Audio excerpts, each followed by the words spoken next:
Hello and welcome to the Powder Blue Report after another Chargers victory, 2 in a row for this first time this season. Myself and Ashley and Ash back to look back on this quite weird game where it made us actually quite angry that we won, and also then look forward to Monday Night Football with Colin, who will be giving us the Denver Broncos perspective. But Ash, my guy, how are you? You okay? I'm all right. I've aged over from Sunday. That was a stressful experience. Yeah, it's turned into one of those typical Charger seasons, isn't it? When every game is just like an absolute stress one way or the other. Yeah. Or at least it has like a stressful aspect to it. But yeah, like I say, we did win. And it was 30-28 between the Chargers and Browns away in Cleveland. Yeah, it's pretty good win on the face of it. If you sort of told us after we got off the podcast with Sean that we were all right in the fact that it was going to be close and it actually swung our way and we won by a couple of points, I'd been well happy. But in the circumstances, not so much, I guess. But yeah, it's a funny old game, isn't it, as they say? It is a funny old game. It was so stressful. I said to you just before we came on, like I aged during the whole experience. It was like a turbulent flight. Landed after the game, had to sit down, have a beer, couldn't watch any more football. It was too much for me, that game. I don't want another experience like that. Maybe all right if it's the Super Bowl and we win it like that, then that's absolutely fine. But I don't want any more experiences like that because I don't want to finish this season and look like a 60-year-old bloke. But it's Chargers football, right? So it's always going to be like that. I think, even though we were coming into the season thinking, yeah, we look really good on paper. We were all stupid to think it wasn't going to be difficult, weren't we? Yeah. I said, didn't we, before the preseason, I felt, I really feel calm about this roster. Yeah. Like now, I was like, that was your literal word, nervous wreck. Yeah. Watching the games, like, developed a twitch halfway through the second half.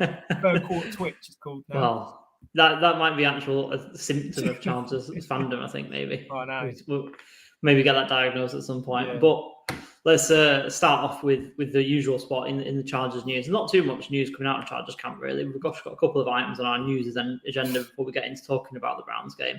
But Brandon Staley coming out and saying Keenan Allen is practicing this week and nearing a return. This kind of makes me feel like, do you remember the start of the season we were worrying about JC Jackson coming back? Obviously, we've written him off for the first game of the year against the Raiders, but then we're thinking, he's definitely not going to play against the Chiefs. And that was kind of a lot of people's thought train. I feel like you can be kind of positive on this one because we've got the Monday Night Football game rather than the Thursday Night Football game. Yeah. And if he's practicing, then you hopefully think an extra few days would mean that he might make it on the field, which would be a massive boost, I would think. Yeah, it would be a massive boost if he's fit. I'm still a little bit hesitant to give it the rubber stamp of approval just from what happened last time. Like we thought he was coming back, aggravated it, and then we're losing for another 2 weeks. So until he's on the field, the snaps are developing, the gameplay is getting up, he's getting up to match speed. I'm going to be still a little bit wary with him, to be honest. And my hope is obviously that he comes back this Monday, balls out against Denver, because it's not a bad record against Denver, to be fair to him. But at the moment, I'm still a little bit hesitant to say, yeah, Allen's back, we're all excited and everything's going to be rosy, because it's not as a Chargers fan. Well, yeah, as we've just been saying, right? But yeah, no, I think as much as Mike Williams has been doing pretty well against the Browns and obviously had a decent game against the Texans, could do with him, because obviously the Denver defense is pretty much keeping him in games at the minute, isn't it? And obviously they've got Pat Surtain, and I think we could just do with that little level up in the wide receiver corps, because as much as Mike has been playing really well and has been getting a lot of yards, aside from that, with the wide receivers, it's not been too fruitful. That Josh Palmer's not really taking that step so far, and after that, it's not looking great in terms of production. So could definitely do with Keenan back for this. Yeah, definitely. Yeah, like you said, there's not really been any wide receiver that's quite stepped up other than Mike. So we kind of do need that other option on the field, especially if Surtain and they lock that side down with Mike, then you've got to really be looking at where all the other players are and say, come on, boys, you've got to step up, really. So fingers crossed one of them do, or Allen's fit and he does. But yeah, it's still worrying times, really, with the wide receiver core at the moment. But at the moment, we're just grinding out wins, which you can't really argue with. You can't argue it, because it's more important to get the dub rather than, look pretty doing it, especially in week 4, 5, 6. Doesn't really matter. You want to get to the playoffs and then look good and be kind of firing all cylinders, I guess. And I guess we'll talk about this with Colin a little bit later on, but it feels like if the Broncos can kind of, lock Mike down, as you kind of say, it almost feels like they're dragging us down to their level in terms of making our offense not tick over as much as possible. And it kind of leaves them in the game, which is kind of like how they've been fighting games out, it seems, considering their low score lines through pretty much every game they've played so far this season. But I guess we'll get his insight on that a little bit later on. Obviously, the other injury, which kind of made me laugh during the game, because obviously every Chargers fan was in a state of shock, really, that obviously Pipkins is going out of the game temporarily. It's not looking good. And everyone on Twitter is like, oh my God, we need Pipkins back in there ASAP. And I was just thinking, like, this, if it was a couple of years ago, this is unheard of. But I guess it just shows the strides he's made, doesn't it? The fact that we were all absolutely praying that he's back in there. I don't know if that's to do with Norton being terrible or whether that's because Pipkins is now good. But I would say it's probably a bit of both, but more of the latter, to be honest. Yeah, I'd say more of the latter. Like, I'm more than happy to hold my hands up and say I was first in the queue to just be like, yeah, he's done. That was a bad pick in the third round, and he's absolutely proved me wrong this season. The work he's put in has been nothing short of excellent, and the season so far is just, touch wood, it continues. But he's been great. He's been really, really good. So yeah, it was a little bit worrying when he went down, and I was like, not another player, because obviously we just seem to be losing players all the time, and then he obviously came back in. So, but yeah, like I said, Pipkins at the moment, I'm shocked how well this last year this year so far has gone for him, and at the moment you could argue he's probably number one to re-sign as a free agent. So, which is a crazy thought, considering even 3 months ago, I completely ripped this bloke off. I was like, he's done. Like, Staley, I wouldn't mind having him right tackle. Philo, everyone was talking about it. So it's not just me. It was loads of people saying maybe we should get this guy in at right tackle. But he has proved everybody wrong, and good on him. Yeah, 100%. Completely agree with that one, mate. Obviously, again, just going back to earlier, Brandon Staley saying that he's going to practice again this week. So, again, looks good for Monday, I would say. He's got a little MCL sprain, but, you know, if he played on throughout the game against the Browns, then there's no reason why, after over a week's worth of rehabilitation and rest and everything else that they can do with that injury, then, you know, there's no reason why he won't play. So, you know, great news, I would say. Yeah, I think he'll play. I think they'll just rest him up this week, make sure they're just a bit overcautious with him, and yeah, I think he'll be fine. Wouldn't be surprised to see him wear a brace on that knee, maybe come Monday night. But yeah, no, like the tackle situation is looking pretty decent, although it's thin on the ground. We'll talk about the defensive line a little bit more later on when we talk about the game. But yeah, no, great to see him kind of muscle through that injury, I guess. Yeah, for sure. And then the last thing on the agenda, just kind of buffing out really, but it's not been, I won't say it's not been a good start, because it has, but it's not been an outstanding sort of headline-grabbing start from Justin Herbert, but quietly is second in the passing yards. You know, for all the furore we've heard on Twitter, especially about Joe Lombardi, the offense, and how it's not very good, then we are passing for quite a lot of yards, and it's a good thing, isn't it, really? But no, it's kind of just wanted to kind of pay credence to it and kind of highlight it, really, that the fact that, you know, the offense might be not as bad as what we've been kind of hearing on Twitter. And I think we've been big advocates of that kind of thought train, I think. Yeah, I haven't really been too low on Lombardi and the coaching staff anyway. I think that it's been one of them things where there's a lot of teams still. I mean, you get into week 5 now, you should hope you're starting to find an identity and a rhythm. Yeah. And the teams that aren't obviously haven't got the talent, the coaches, or they're just not with it still. Like Arizona, for instance, they just seem to not be with it at the moment. They've got no identity. And I think that we're still obviously with injuries that haven't helped, but he's ticked along. Like Herbert's obviously been doing this with this injury. And you got to just hold your hands up to how good he is for us as a franchise, and what he's been putting down on the field. And people can moan about this, that, and the other about this offense and whatever's going on, but at the end of the day, you've got no left tackle, you've got no wide receiver, and you're still putting out these sort of yards. Just enjoy it, Chargers fans, because it could be worse. You could have could have Matt Rule as your head coach. You know what I mean?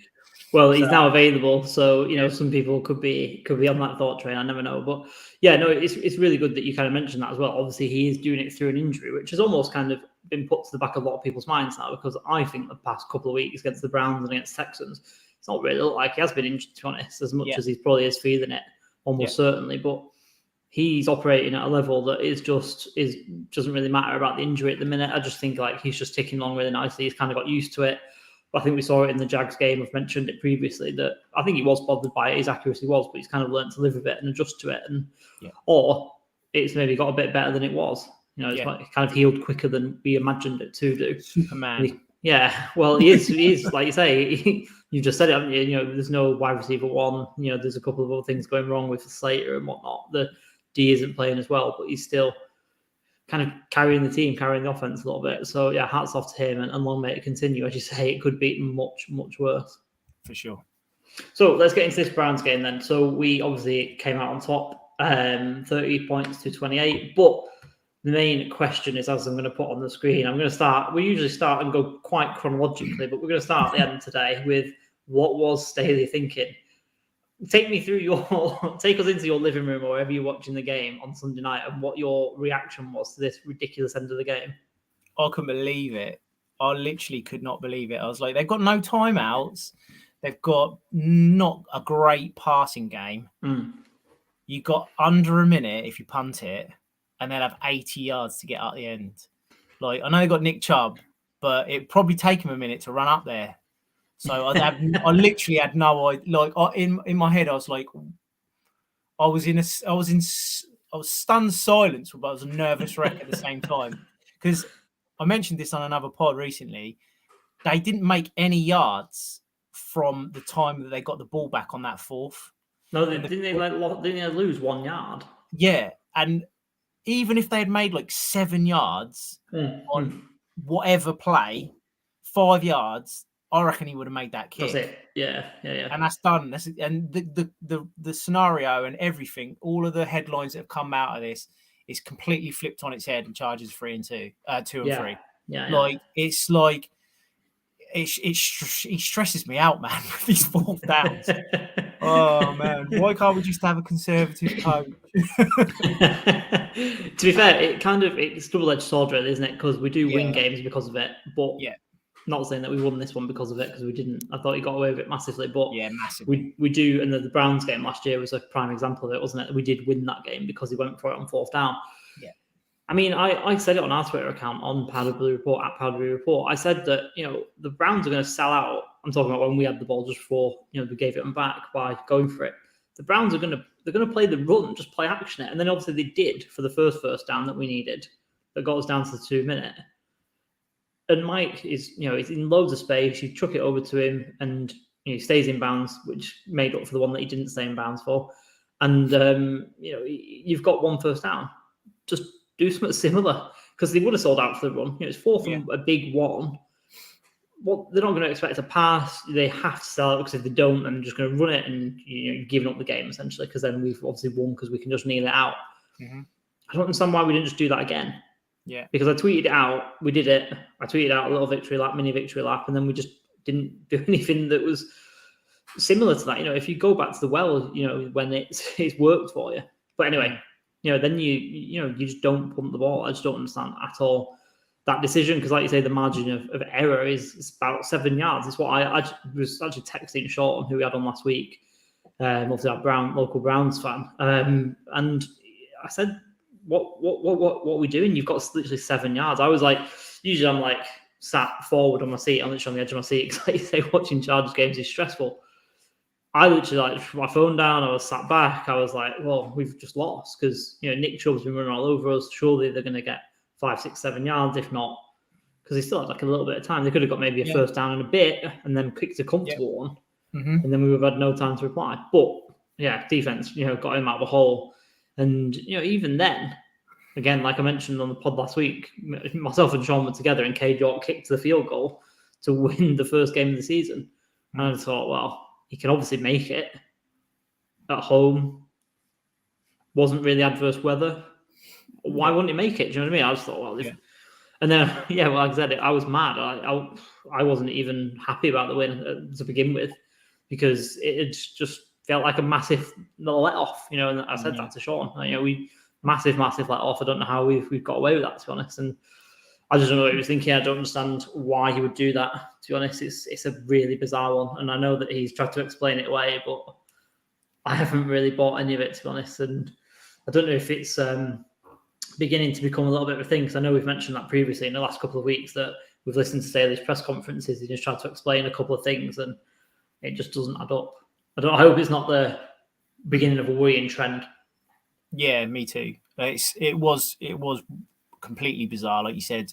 I would even expected him to maybe go for it if it was like on 55 or they're 45, or do you know what I mean? Like it's like if it was a little bit further down and you're like, they've got to make maybe 2 first downs to get this. Yeah. But to be 7 yards away, I mean, if that was Tucker, he would just put the ball down straight away and kick it. It's like yeah, that's so true. You know what I mean? It's like mental. Like I can understand you doing it when you're kind of like close, very close to halfway, or even slightly in theirs. Because if you're punting it maybe 15, 20 yards tops, because obviously if you kick it into the end zone, they get it back at the 30 and all of a sudden you're going down again. But to do it there was just mental. Absolute. And a gut feeling isn't good enough reason to go, oh yeah, let's put, because my argument is, did they do that because he wasn't really that impressed with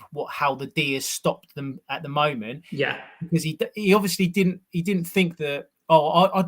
His feeling must have been, I trust my offense to get 1 yard than my defense to stop them for 80, which is mad considering like you're a defensive guy. You've got. I know they weren't playing great, the defense this week, but to stop them 80 yards. Come on, man! Like that's mental to not trust your defense to stop them 80 yards with no timeout, man. You've got especially after all the spending that we've had, and the new bodies that we've got in. It's pretty damning actually when you put it like that, isn't it? Madness.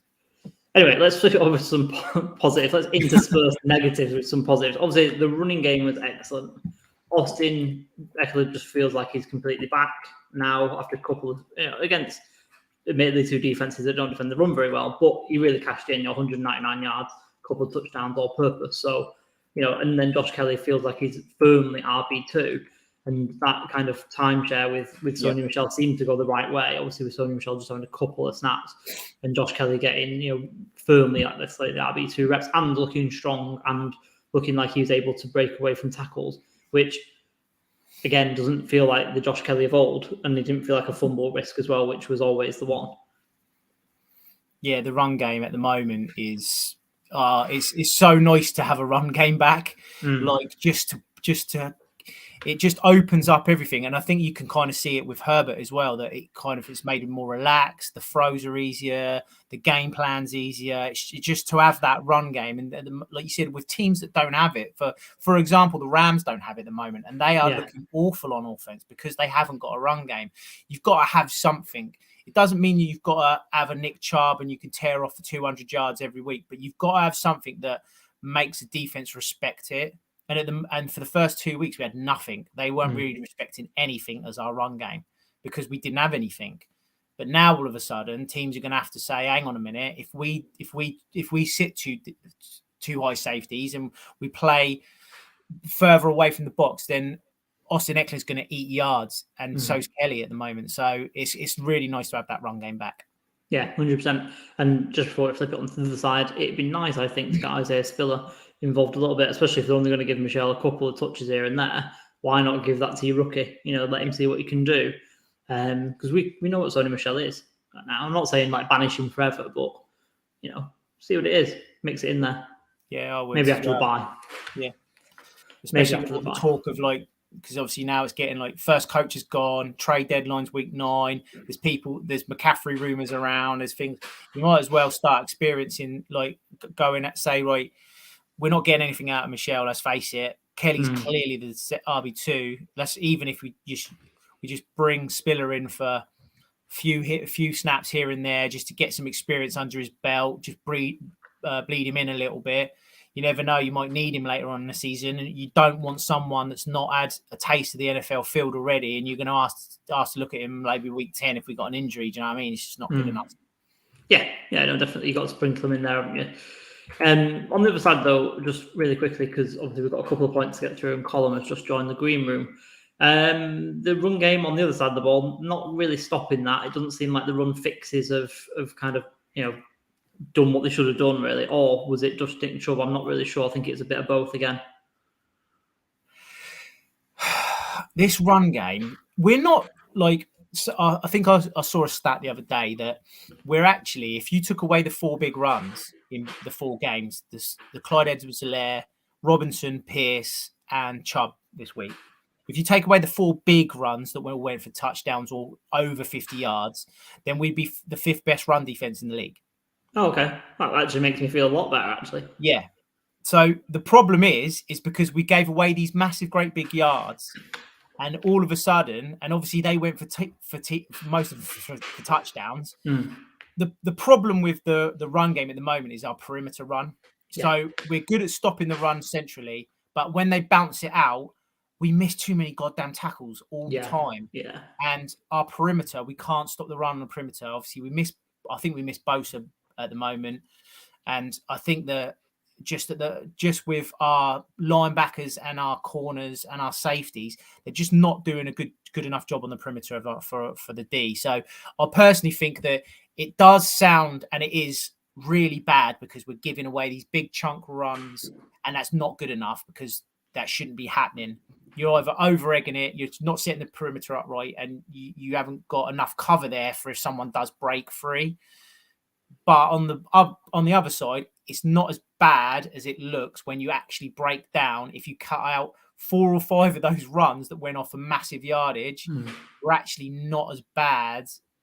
Well, nothing could have been as bad as last season, but we ain't as bad as everyone thinks we are at the moment. So that's fair, hopefully they sort that perimeter out, because that's where we're getting each one, and they bounced it out wide.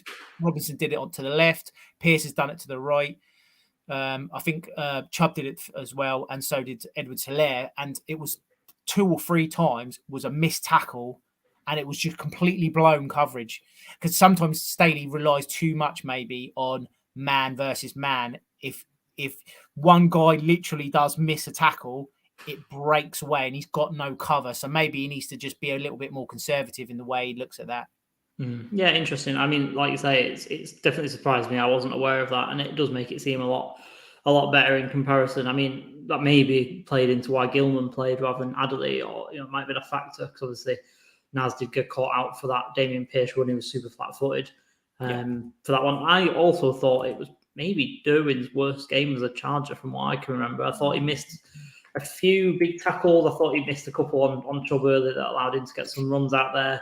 I just thought he was a bit off it. I mean, he wasn't terrible by any means. I'm saying, by Derwin standards, I thought it was a pretty poor game from him, to be honest. I don't know what you thought about that. Yeah, he still had 14 total tackles. He did. He did. So, like most people who have safety problems don't have that sort of safety problem. Although he was the one that missed the massive tackle on Chubb. You can't even say he didn't. He was the one that missed the tackle, and then Chubb just went through and he got the.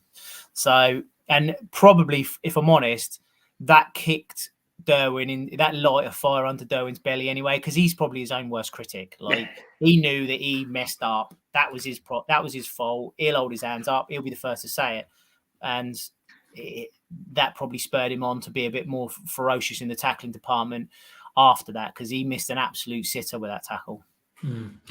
Yeah, 100%. And like I say, he won't be like this the whole time. He'll be his own worst critic, and he'll come back strong, I'm sure, especially in a divisional game on Monday Night Football. Last couple of points then before we bring Colm on. Obviously, we kind of not laughed at Taylor Bertolet, or Bertolet, whatever his name is, but he's all right, isn't he?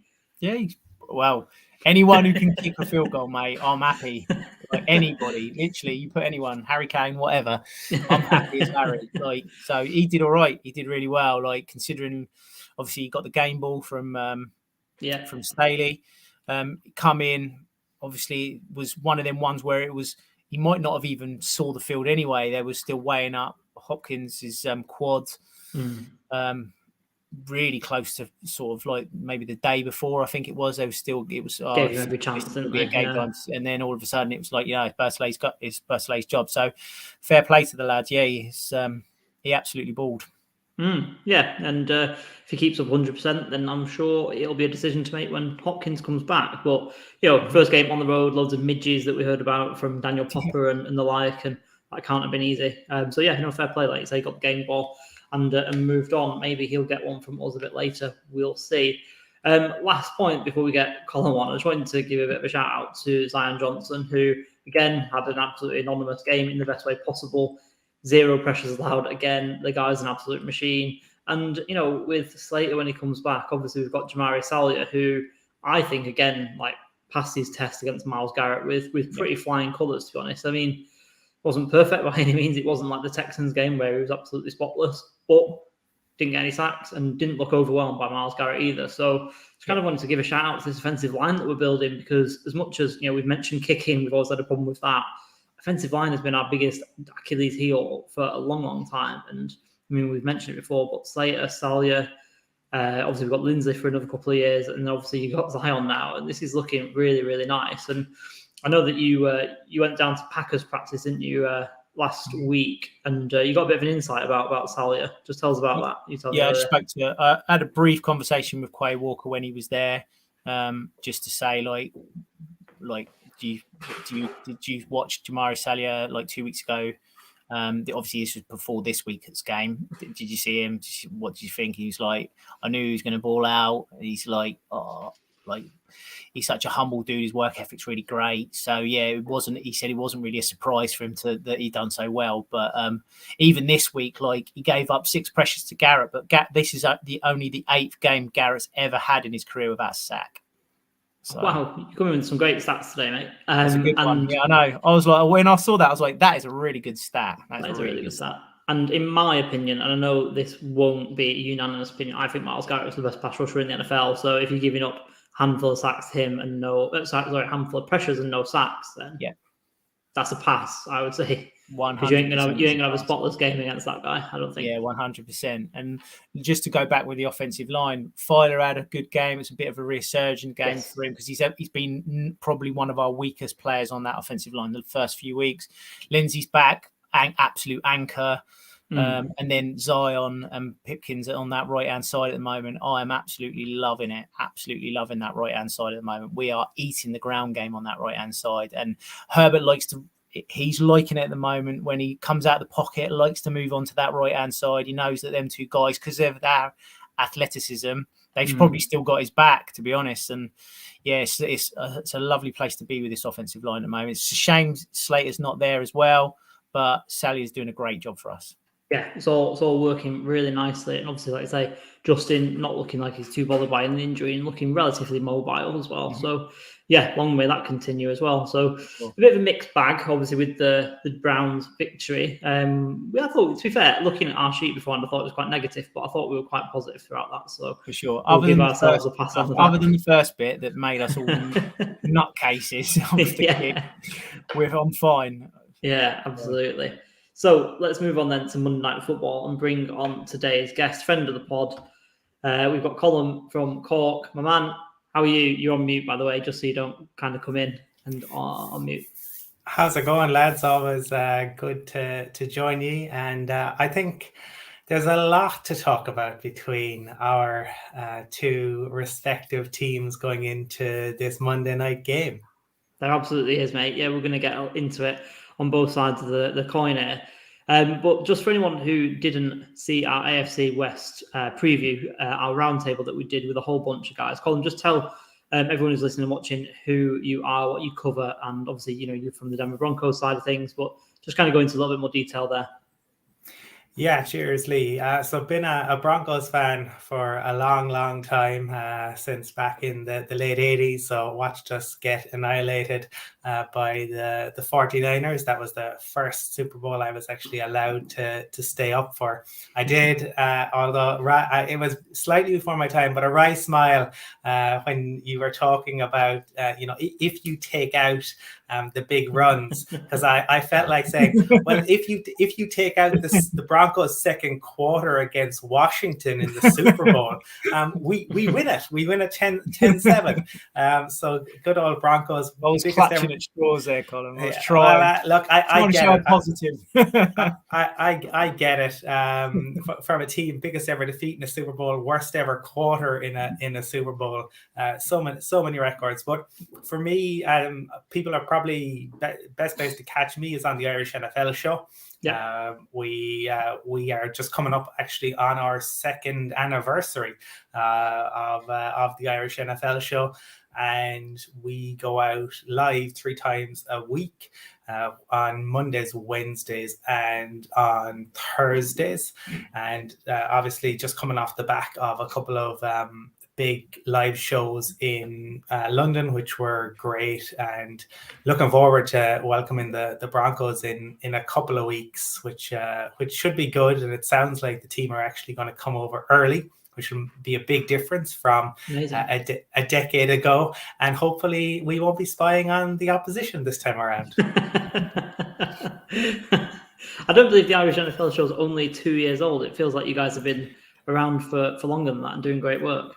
Well, thank you. I suppose Michael and I have been doing the Broncos Europe stuff for probably 5 years before the Irish NFL show. So yeah, you've definitely maybe seen and heard us around for a while. But the Irish NFL show, guys. So for anyone out there, you can Google Irish NFL show. We're across all the social media platforms, and definitely enjoy kind of like you guys interacting with everyone online and kind of seeing the growth of the NFL community on both our islands over the past few years. I think has been fantastic. Absolutely, yeah, completely agree. So let's get into a little bit about the Broncos and Chargers then, and let's just start off with the Broncos season.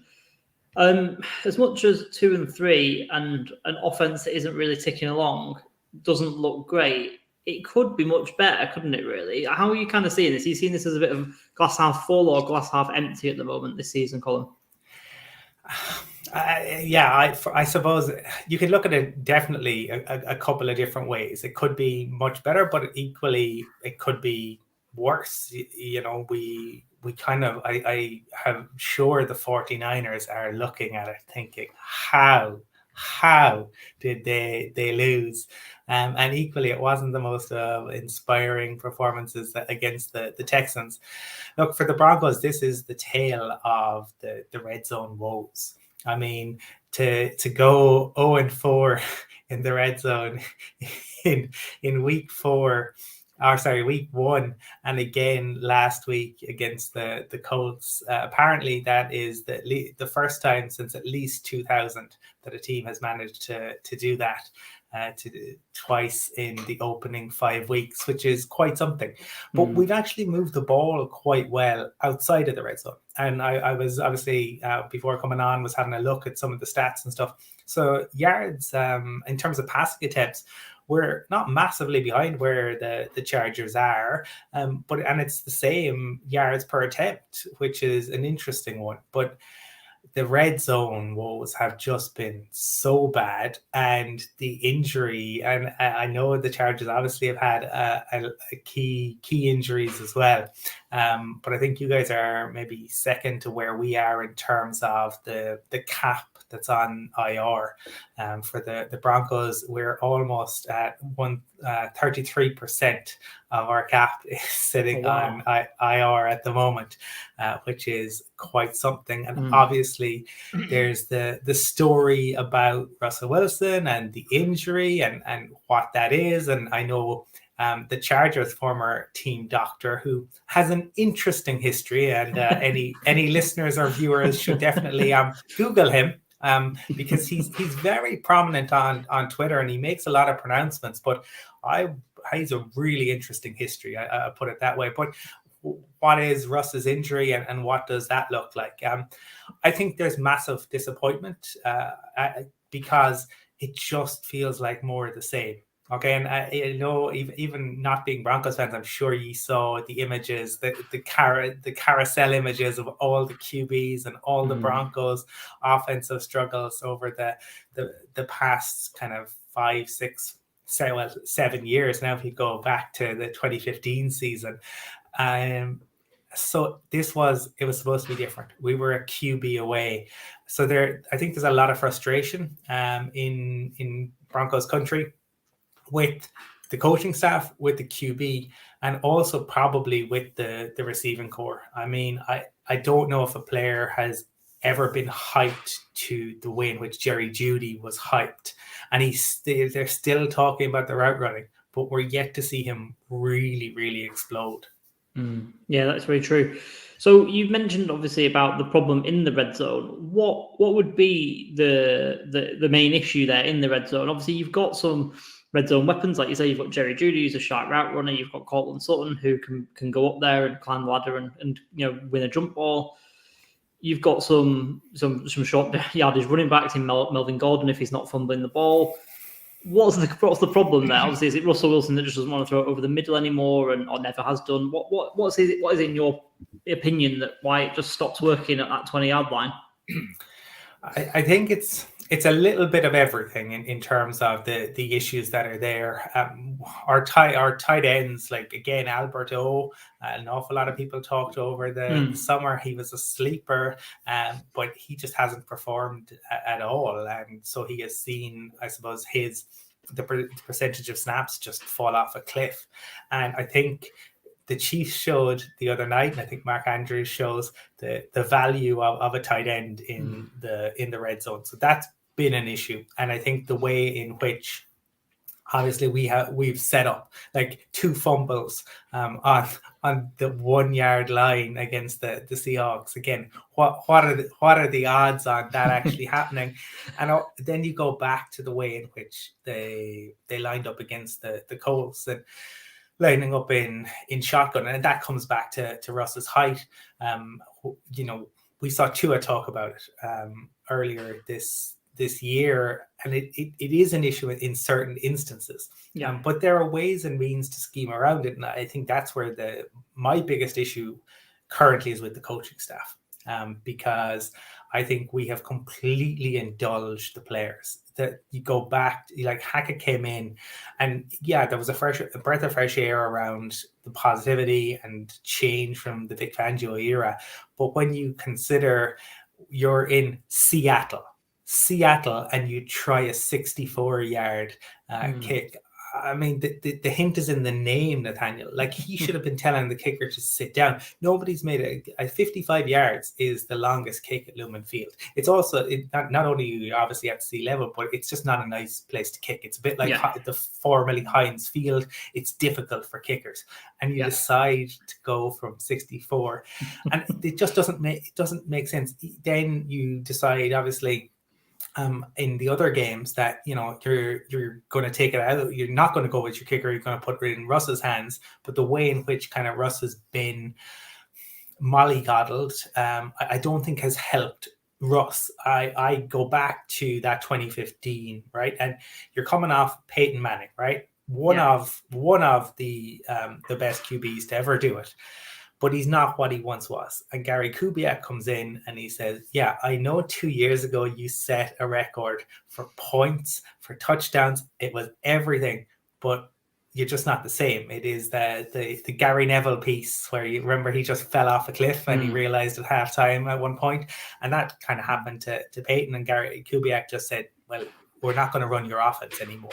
And he put the foot down. And I think that's where Hackett, for me, that's a big piece. And it's very difficult to change that week 5.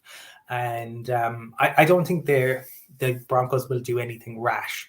But I cannot imagine that the new owners are going to watch this and are going to want to be kind of the laughingstock of the league, because as we're kind of recorded this tonight, obviously the Dan Schneider story should be, but we all know that unfortunately it won't be, and that people will look at results on the field. And if this continues for the Broncos, something is definitely going to have to change. So for me, the wide receivers haven't done enough outside of Cortland Sutton, right? I think Sutton's been good, but equally I think going to him so frequently last week when he's up against Gilmore was just insanity. Why would you do that? The position groups in terms of the O-line play has just been really, really poor. And some of it is Russ, and some of it comes down to the coaching staff. You're talking about a guy in Hackett who, remember, he hasn't called plays since he was in Jacksonville. So he steps up into the head coaching role, and he decides not only is he going to take on this new job that's enormous. We know how big, being a head coach is, but you're going to start calling plays, which you haven't done in at least 3 years. It just seems like a mad decision on his part, and I think that is all playing a role in just how poor the Broncos have been and the inability to score points. Coming on to that then, obviously, Ash, I'll kind of come to you for this one first, and then we'll come on and get Colin's perspective on this one. On the Broncos offense, obviously they scored 16, 16, 11, 23 against the Raiders, and then 9 last week. Like, is Russ cooked? Is it just Russ? Or, Colin said there's a plethora of reasons there, but is Russ the biggest problem? Because obviously he came over, as all the AFC West did, and made all these moves. And, we'll talk a lot about the AFC West as a whole if we get time. But is Russ just not that guy anymore?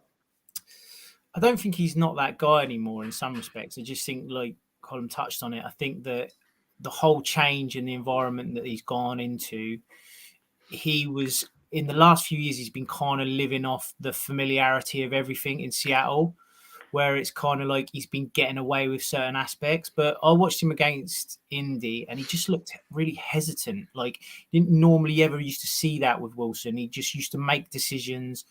And even when the pocket broke down, his eyes were downfield. He knew where everyone was, and he'd make a decision. Sometimes it wasn't always the right decision, but he would make decisions. And you see him holding onto the ball even when he shouldn't really be holding onto the ball at the moment. Whereas Russ never used to do that. So there's certain aspects where with him, I just think, like, I don't know if that's a mental thing or if that's a coaching thing or if it's an age thing or whatever. But there's obviously something that's not been great. I don't know if the injury's been playing a part of anything with him. Obviously, sometimes injuries can bring you down mentally. You're overthinking things. I don't want to put too much on it. There could be certain aspects to it, but I'm not sure if he's cooked. But at the moment, I would probably say he's in the ready, steady cook department, and he's producing omelettes at the moment with some nice ingredients, shall we say. Colin, what do you think? Do you think are you getting a bit of buyer's remorse here as a Broncos fan?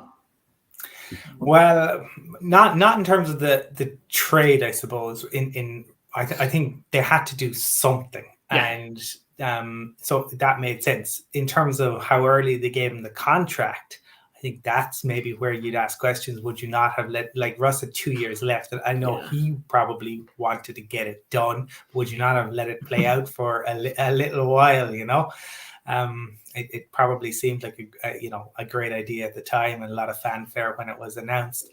I think it's like I think a number of factors. I just want kind of piggyback on what Ash was saying in terms of like the psychological aspect. Like going to Seattle week 1 was enormous pressure, right? Yeah. Immediately, and the fact that they didn't play any preseason snaps, it meant that there was this like all the talk in the lead up to it.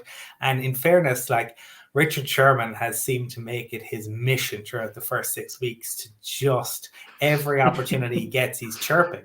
And what was really interesting, and I'm sure you saw it, like he had Marshawn Lynch on last night, and I think he expected Marshawn to have a jump on the bandwagon, and Marshawn did not in any way, shape, or form. Which that was really interesting because obviously Doug Baldwin has taken a number of shots as well, and like Pete Carroll, and it was a really bad look for Russ. I suppose there was a lot of ill feeling when he left there. I didn't think the Seahawks were particularly classy in some of the comments, but then you go in and you lose to Geno Smith week 1. Of course, everybody is on your back. So I think that has definitely played a factor, and I think he's trying too hard as a result. And I think that's where Hackett is indulging him.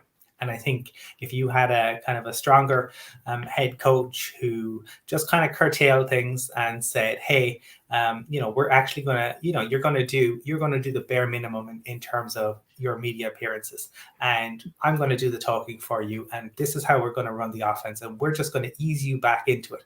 But you've had the Broncos in prime time, and every time it doesn't work, it's like he tries harder and he holds on because he's looking for to make the big plays and the splash plays, and then they're not there, and then it just seems to have kind of compounded itself. So to be honest, the sooner the Broncos can get flexed out of prime time, I think maybe the better, and they can begin to put it together. I think maybe peak Russ is gone, right, in terms of that. What he could really be when he had that mobility. I still think Russ can be a very good QB. Can he live up to, the contract that he had? No, he probably can't. But in the right setting, like if Sean Payton came in and Sean Payton put a system around Russ, could Russ be a really, really good QB? Yes, he could. And I talked about in the season preview show about, I suppose, the fact that when you look around the rest of the division and compare the head coaching, the length of time, like Hackett is brand new to it. McDaniels has a year and a half. Staley has now a year, and that certainly plays a role. Yeah. So to me, is Russ cooked? No, he's not totally. He's not what he once was, and he needs to almost be protected from himself a little bit at this point because he's so deep in the hole, and he's just scrambling to try and get out. Yeah, that's a really interesting point actually that you make. It's kind of like saving him from himself. I thought was a big point that you made there. Flipping it over onto the better side of the ball for the Broncos, obviously the defense is playing quite well, and it's restricting pretty much everyone you've played aside from maybe the Raiders, who scored 32. We were hypothesizing before you jumped on, Colin, that is kind of the plan maybe this weekend to lock up Mike Williams and to drag us down to your level offensively and hope that the defense comes out on top, because the defense is playing well, right? Yeah, I know that the defense has, despite the injuries that they've had to deal with, and Bradley Chubb is probably having the best season, potentially even better than his rookie year, where he was really outstanding, alongside Von Miller at that time. But even when Randy Gregory wasn't around last week, Bradley Chubb was still able to make plays. Now it was against that Colts offensive line, which helps. But Pat Surtain has been absolutely locked down, and I would imagine that is Keenan going to be back? We were saying we hope so because he's going to train this week, but it's not clear yet. I'll say that. That'll be interesting. I would imagine you'll see Pat Surtain probably on Mike Williams, and I talked about it a little bit in the season preview. There's lots I like about the Chargers. I'm not enamored by your receiving core, and the lack of a deep threat is obviously, with the injuries, has become even more prevalent. And I think if you put Herbert, if you gave him the Raiders receiving core, that would be a totally different thing. So yeah, I imagine what it's going to be is obviously to essentially do kind of similar to what they did last year. Aim to lock down the Chargers passing attack and force the Chargers into having to try to run it, and essentially the Broncos feel that obviously up front with DJ Jones, with Draymond Jones, and with Mike Purcell, they have a real advantage there in terms of being able to stop the run. The defense and our defensive coordinator are the standouts, and that, I think probably maybe only second, obviously, to the 49ers, who have just been absolutely lights out in every single game. But I imagine it could be a little bit like Staley. Like it could be that people look at Evero as this kind of 1-year star, and all of a sudden he could be on head coaching or certainly getting interviews at the end of the season. And coming back this week, Justin Simmons should be back on Monday. Now that will be very interesting to see what they do, because Kareem Jackson is a guy who is a name probably around the league. But the feeling certainly amongst some people in Broncos country love him, right? Because he makes these enormous tackles. Yeah. But my feeling is you get that, but he gets caught out a little bit too frequently. So the big stops are great, but like if for every big stop, if you're getting beaten twice over the top, then it's just not worth it. So I think what you could potentially see, and that's where I'm interested, is does Caden Stearns now become the starting safety alongside Justin Simmons, or do they decide to keep the tried and tested and go with Simmons and Kareem Jackson? And that's probably something to keep an eye on in terms of Monday night's game. But the Broncos it's definitely aspects of that Vic Fangio Staley defense where the kind of inside linebackers are kind of like it kind of, it doesn't really matter. It really doesn't matter. Josie Jewell has been there and is probably our most effective player in the position, but he has unfortunately been kind of picked up with a couple of, nothing serious, but he's had a couple of injuries and has had to leave games at times, which hasn't helped. It's the same as the Chargers defense. That is the position that you're worrying the least about. And one of the other interesting pieces is that because of that, they've taken Baron Browning, who was an ILB, put him outside last week in terms of rushing the passer, and he was absolutely outstanding. Again, with the caveat, the Coleslaw line, but he was outstanding. Picked up an injury, but should be good to go for Monday, from what I understand. Okay, awesome. It's really good insight. With regards to just before we get into predictions, before we have to let you go, Colin, because obviously you've got the Irish NFL show fairly soon. Ash, just obviously on Colin, what you just said about the defense there, is it kind of up front with Bradley Chubb and all the rest of them that we're worried about, or is it more sort of on the back end that we're worried about locking up Mike Williams if Keane doesn't play? Kind of in terms of the keys to the game, it's kind of that our offense versus their defense, I think, and who comes out on top. I think Denver just generally as a whole sort of defensive unit, they've got everything there that you'd really want. So you can't really just say it's the edges or the defensive tackles, it's the safeties. I think the matchups would be massively key to this game. Obviously, Colin's mentioned that they've been good at the defensive front. My counter argument for that would be maybe they haven't come up against offensive lines that have been as good as ours in some respects. Obviously, the Colts haven't been great. You would say, to be fair, Seattle's isn't bad, but then there is a few others that you'd probably say there's question marks on. And then you could probably flip it to the other side, where obviously I'm not sure if Billy Turner's going to be playing. Bowles is out. It could be a complete role reversal in some respects. Will Denver be able to compete with if we can get Mac playing like he did in game one, then it could be can Denver really hold off the Chargers defensive front? So it's going to be a really interesting game matchup wise. I think there's plenty of things all over the field. Is it going to be a Melvin Gordon revenge game? Is Keenan Allen going to play? Could Keenan Allen even be a decoy? And then all of a sudden, maybe Satan's lined up with Allen, and then Williams gets to eat his yardage like he did last week against Cleveland. So it could be very. If it comes down to a coaching masterclass, I would say that we might nick it. If it comes down to some matchup plays, and we could see, I think that us being at home is probably one other thing that I would say that might help us more mentally to secure this victory. That I personally think that we can win it this week. But again, matchup wise, it's going to be in one of them other games where I think that because everyone's down on Denver at the moment, everyone sees it as Chargers win, maybe by a score. I think it's going to be Chargers are not that team to go and win by 2 scores. They are edge of the seat. Chargers nearly beat the Chargers this weekend for Cleveland. It's going to be another one of those games where it will be up and down, topsy-turvy. Russ, if I'm honest, it wouldn't surprise me if Russ has the best game he's had so far this season against us. And it's one of them ones where, he's not cooked now. He's playing the Chargers. So it's going to be a very fun game to watch on Monday night. Yeah, it'd be egg on my face as someone who tried to work in the cooked joke into what we were talking about here.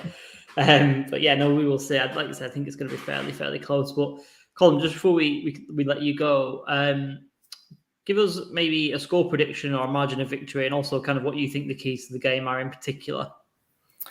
I would love if it was entertaining. I don't know if it will be. For me, I suppose I think there's more pressure on the Chargers. Yeah. Because the expectations were so high and it just hasn't worked. And I know the injuries have been there, but it's also that the Chargers have struggled against the Broncos over the past, probably you got to go back to kind of the kind of 2010, 2011 for the Chargers to really be putting massive regular beatdowns on the Broncos.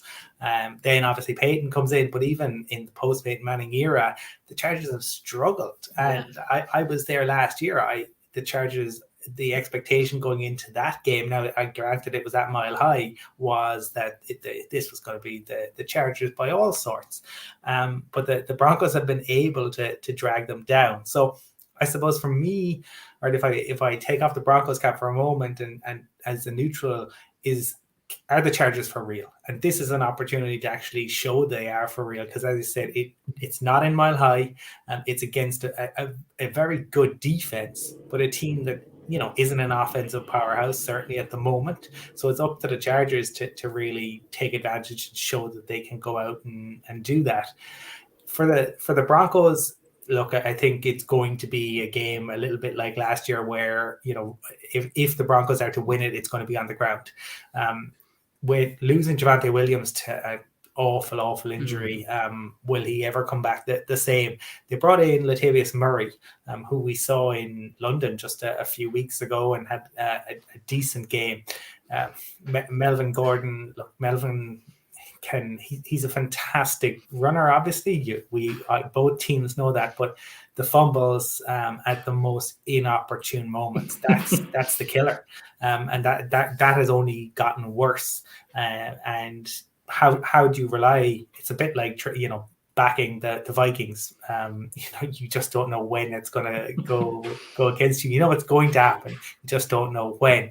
So to me, I would expect the Chargers to win it. And for me, I think it'll be close. I think the Broncos remain like a bit like last year, where they will drag other teams down to their level. I'm just interested to see, can Herbert make it happen? This is where, if you are to go deep in the playoffs, it's putting up a performance in this sort of game. But I don't think I expect the Chargers to win, but I think at most probably a touchdown, and I expect it to be a relatively low scoring game. I would be amazed if it could well be something along the lines of 21-17. Yeah, I think that's pretty fair. Definitely. Like, I was a massive fan of Javonte Williams coming out of college, so I definitely hope he comes back strong, despite obviously playing for a rival team. It made me laugh how you said about Melvin Gordon fumbling in the most inopportune moments. Because I remember a game against Tennessee where he had a fumble about a yard out, and we were going to win that game if he got it in. And flashbacks to Drew Lock on the touchline and losing to Drew Lock, definitely not got a great record against the Broncos this like I say, this decade almost. But no, I'm going to go for a pretty similar kind of score prediction, to be honest. I'm going to go for something along the lines of 24-17. I think it'll be a grind. I think it'll be pretty similar to what we were talking about last week with the Browns. I don't think it'll be a pretty game. I think it'll probably be quite stressful from both sides of the ball, but I do back the Chargers to come out with a win in this one. I think, with the way that the Broncos offense is stuttering, I don't think it gives a really high bar for the Chargers offense to get over. And as much as that's going to be quite difficult to clear because the Broncos defense is very good, I think they've got enough firepower in the locker, I think, to get the victory. So that's my kind of prediction. What about yourself, Ash? Yeah, I think that Colin mentioned it earlier. I think that red zone might be the key. I think that we might take our opportunities in there, and I think that they might not again. And I think that it will be close, but I think that we'll win by 1 touchdown. Okay, so yeah, everyone kind of predicting a close game again, which you think kind of rolled into what we were saying earlier, Ash, about every Chargers game being pretty close and stressful. Aging by the day watching Chargers football at the moment. For the past however many years it's been, 15 years or so. But yeah, no, we will see. And Colin, thank you very much for coming on again and just giving us massive insight into Broncos football and just kind of been and doing much of a better job than we would have done dissecting what the Broncos are up to these days. And we'll let you go and get on with the Irish NFL show. But before you do, again, just give us a rundown of kind of where we can find you. Yeah, no, I always enjoy joining you guys. I will say one thing. The best tweet I think I saw last week was the Chargers tried so hard to charger up the game, but the Browns browned it even harder. I do think if you find yourself in a situation like that against the Broncos may not be as generous as the Browns were, but I don't think it will come to that. Yeah, for anyone watching, listening, check out the Irish NFL show. And we actually had Tom Telesco on with us over the summer. It was really interesting to talk to him and probably for any Chargers fans to compare maybe what he was saying at that time to where the season is now would be an interesting exercise in and of itself. Lads, look forward to hopefully joining you again later in the season for obviously the game at Mile High. But Thanks for inviting me on. Yes, absolutely. Yeah, we will absolutely get you back on for the return leg, my friend. And again, thanks for joining us and have a great show in about 20 minutes when you jump on. Thanks, guys. Cheers, Colin. See you, Colin. Take care. All right, then. Yeah, I think he kind of went along a lot of the lines that we did, Ash, really. We think it's going to be a close game. Defense is really good. And, offense, it could be a lot better, but there's some pretty deep-rooted issues, I thought. Yeah, I think that, like we mentioned earlier, I think that he said that red zone they've been had a problem in. We've been doing all right in the red zone, and then there's certain aspects. My one worry at the moment is we haven't been turning the ball over as much as I was hoping, or this D was advertised to do. Yeah, I know Bosa's not there, which is kind of a massive cog out of the machine, and JC Jackson still looks like he's kind of not with it at the moment, especially game speed. He's not quite there. And then you've got this weird thing going on at safety. So although we've got a lot of pieces there, and we're kind of making do, and we're getting away with it at the moment. Where I'm hoping that it can kind of start clicking soon on D, because I think Broncos edge it D wise, but obviously at the moment we edge it, even though they've got a better receiving core. I think that Herbert's the biggest upgrade, that he'll be able to get it done. Sort of like, I think that it might be a nice game for Everett this week. He was talking about tight ends. It might be a nice game for Everett. Good shout. I was actually looking, just in terms of turnovers, I was looking at Justin Herbert, actually, and he's only thrown 2 interceptions through 5 games, on pace to have his lowest interception total for his whole NFL career. Obviously, it doesn't work like that, but he does seem to be being very, very careful with the ball, even more so than usual, which is not to the detriment of the offense, because I think, as we said before, he's still racking up the yards and his touchdowns are still ticking over at a decent rate. But yeah, I think I don't want to jinx this too much by talking about him not turning the ball over, but it does kind of balance itself out. As, like you say, we've not been great at getting the ball back, but we've also not been giving it away either. Yeah. So it kind of does balance itself out a little bit, I think. Yeah, definitely. He's been playing really well, and hopefully, like you said, that it continues on to this week.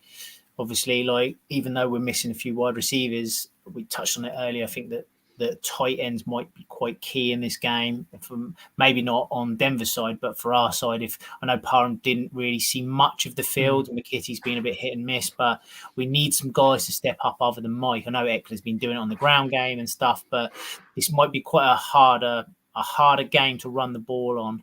A team to run the ball on, Denver. So it might be a case that we have to rely on Herbert a bit more, and hopefully the receivers come up clutch like he can.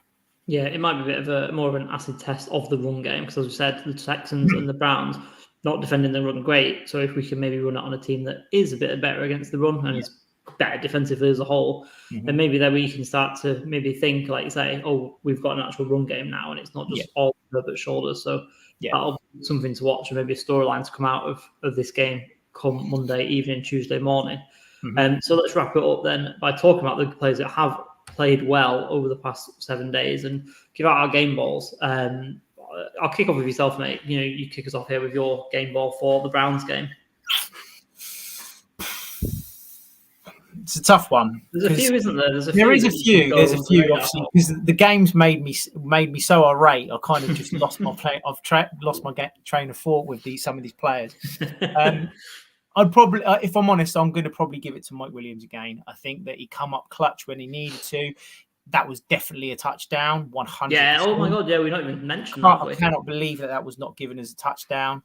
Another grind my gears was the Sebastian Joseph Day pass, roughing the passer. Come on, man. This is a game of grown men. Do you know what I mean? That you can't start giving roughing the passers for that crap. But I'm going to give it to Mike Williams. Special mention, the most I jumped off of the sofa that game was to Chris Covington's tackle for loss on a 4th and 1. Yeah, so, that was big. Not a game ball for you, mate, but it's a very good little 10-meter swimming badge. You did well. Very, very good. I enjoyed that. I jumped up on the sofa, give it a little fist pump. But Mike Williams game ball for me. It was toss up between him and Eckler, but I'll give it to Mike.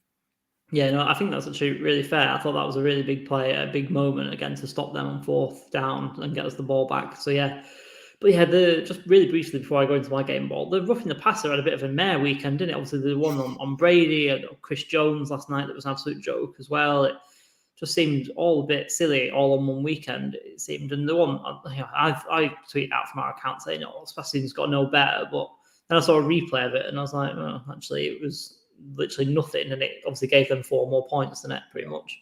It was a joke. Absolutely. Yeah.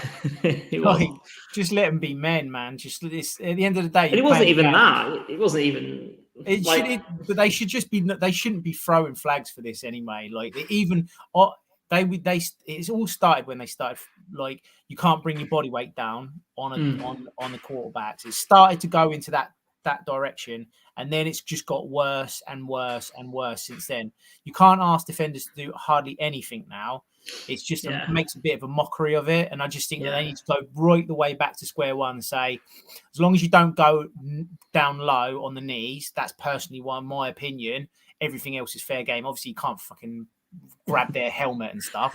Everything else is fair game. If you land on them, it's just unlucky, mate. Don't play quarterback. Do you know what I mean? Go play something of another position. Like you got to be able to put up with things like that. So I just think it's all getting a bit silly now, to be honest. Yeah, they get paid enough danger money, don't they?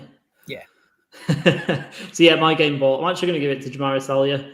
I know this is kind of becoming a bit of a repetitive thing because I think I've given it him twice in a row now. But like I said before, I believe that Myles Garrett is the best pass rusher in the NFL. I know he wasn't at full power because of obviously coming back from his car crash after 1 week, which is superhuman, by the way.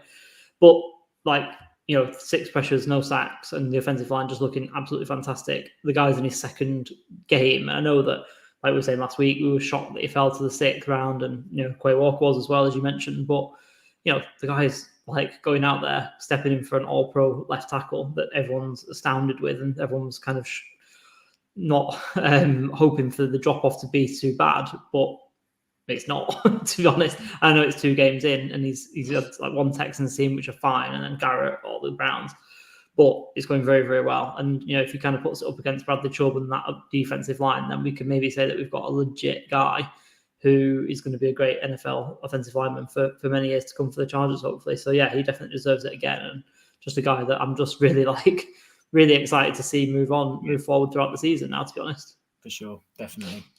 So that is our game balls, and that kind of rounds off the pod for this Powder Blue Report, part of the Full 10 Yards Network, Week 6. Moving on to Monday Night Football against the Denver Broncos. Myself, Lee, at Wakefield 90 and at Powder Blue Report. Ash, where can we find yourself before we get out of there? Mine is at Tilza999s. So, like I said, I'll be tweeting probably all week. Hopefully, Keenan Allen's injury report, I'll be there front and center, making sure he's in this game. Fingers crossed. But yeah, there'll be loads of content hopefully this week, and hopefully we come out with the win on Monday. Yeah, absolutely. It's going to be a good week moving forward. And if we can get to 4-2, as much as it'll be disappointing, that Jags game was dropped when we all expected to win. It'll feel a little bit further away, I feel. So it'll be thinking, about the bye week and having some positive vibes moving forward, I would say. Yeah, definitely. Obviously, there's a couple of weeks now before the bye. We just, if hopefully, fingers crossed, we can get these 2 wins and then go into that bye, and the confidence might build from there, which would be really, really handy. And then obviously, if we can get some of the players back after the bye, you said if you can get into your groove just after the bye and then run into the playoffs. Obviously, it's a good time to be. But let's just take one win at a time, one game at a time at the moment. Hopefully, Monday we can get the 4th win.